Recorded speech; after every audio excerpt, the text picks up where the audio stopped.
tu lau sungal ta ita il sauninga lau sungal tau simtanga luenga lau sungal Reverend Faleiva afio lau afionga afionga minister kapeneta afio fo isuyo il parlamento o Samoa afio ofisa silio mtanga luenga umale malo male mamalo le au valaulia papea le ave ss o mafai o na tātou whaatasi ai le nei aso malona wha moe. O lea wa maea o na moli la palapa o malo i le wha apolo ma le wha asangi i lo tātou tapa au sili le langi. Mo moli atuai le wha aftai lau sunga le tau simtanga luenga mo le tau langa o sia ai maise le upu fola mo le nei aso. Malo tāpena ia sanga whaamanuia le atua i le walauina, a wāle ngā luenga ma le tausinga o lana lafu māmoe. Manatu foi o lea ua maea o na paepae o whanua pa ia ma mamalu, lo tātou tai au whesisi le whai. Tusai ma le fonga le aso i le taimi wa sola. Ma o le ale toi anga iai se whaamatalanga, a wā o tau pa ia ma mamalu, ua ta oto lava a o se alao. Atula yatu male abatele e faya ya o masuya le fionga le tamaitai pale mia male mamalo le kapeneta fa apea le matanga luenga o tupe e fa le wai se tala oto e tusa male nei ati na e taua le malo e peyo na tato moli mawina i le nei tai au o le nei ati na e sa a mata o na fuafua mai ina wa fa atupula ia le tele o taavale le malo Fatasiai ma faafita auli sa tula mai i le lenga fatauli maina lea e Pamu Penisini o manaonga mga luenga mo omia ale tātou malo. Mo le silafia o se tasile nei au nanga tāua ale tātou malo. Ua tele tau sanga sa faatino mai ai e o mai lava i le aso. O loo faawa wina pea le utuina lea o taavale le malo. E whaonga i nai nisi o Pamu Penisini tu maoti. Ma o te whaaftai ai le whainga paanga le tātou malo, ma le pesenga service station, whapea le TNN to le afua service station, mo nei au nanga i tau sanga e tele o tuanai.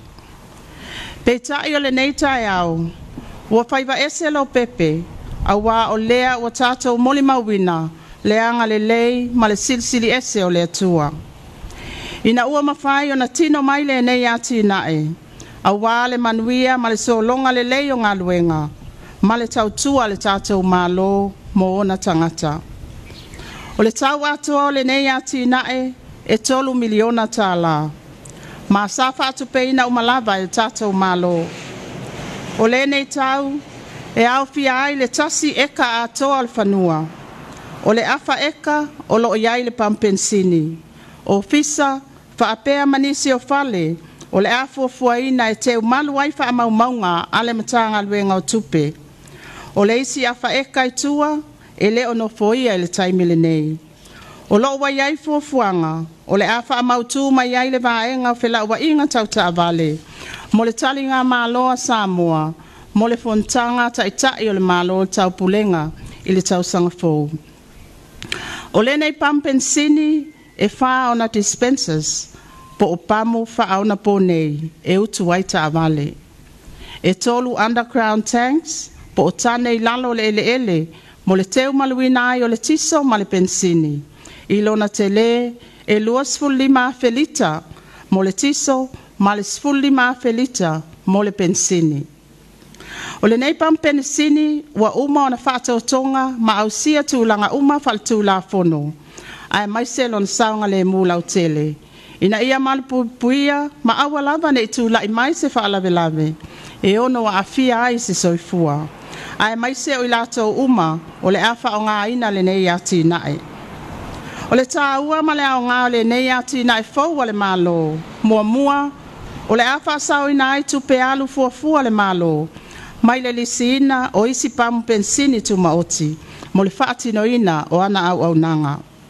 Lua, o le afso soani tele le nei ati nae, i le vavetali atu, ai mai se tūlanga whi malanga inga. I taimi o whaalawe lawe whafua sei, e au fia ai lo longa, a wha, mu, mai si lava mala whaale nā tūra. E ono tūla i mai, mā a fia ai si o tātou atu nuu. Tolu, o le a whawhaingo fia le whātinonga le au aunanga, i le mawhai lea, o na tali atu i mana onga, matanga luenga uma, ai mai se le whaatupla i a pea, o taavale al tātou malo. Wha, o le ama whai lea o na utu tasi uma i nei, o taavale, e au fia i loa ma whaalapot patonga tu maoti, ma isi o fisa le malo, e te taimi o iluma. O nisi au vaenga sa tau lai ma silsila mawai le tātou malo, a wale tau ma whai mai o le nei ati na e tāua. E momoli ai le anganga whaaftai le tātou malo, i lawa fionga le tamaitai pāle mia, whaapea le kapeneta mamalu, mo le langolango ina o le nei ati nae. E iai le manatu, o le atele le sao, ma le tāua o le nei ati nae, mo fe malanga inga, ai maise, le utuina o taavale uma le tātou malo, a wā na ngā luenga whai i aso uma. Pāleo ina le anganga whaaftai, le ofisa sili o le tātou mtanga luenga o tupe, o le pūlenga, ma le tātou au whai ngā luenga ngā lulue, e tu sai o le tāpenanga o le nei wha moe moe. Ma o te fia fia, e wala awatu, e lawa fionga lau timu ia, a foa welese wā ai. Ia, o le fionga fo ilea o le minista o tupe o le atu lai mai e wha awa wina le ngā luenga. Ia, e mate o oti, aloa ia le lipine, e te tala aloa ia ai le Pamu Penisini le malo. Ia alofa mai le atua, ia sanga wha manuia le nei ati nae, malona wha o ngā ina. Soifua, ma ia manuia.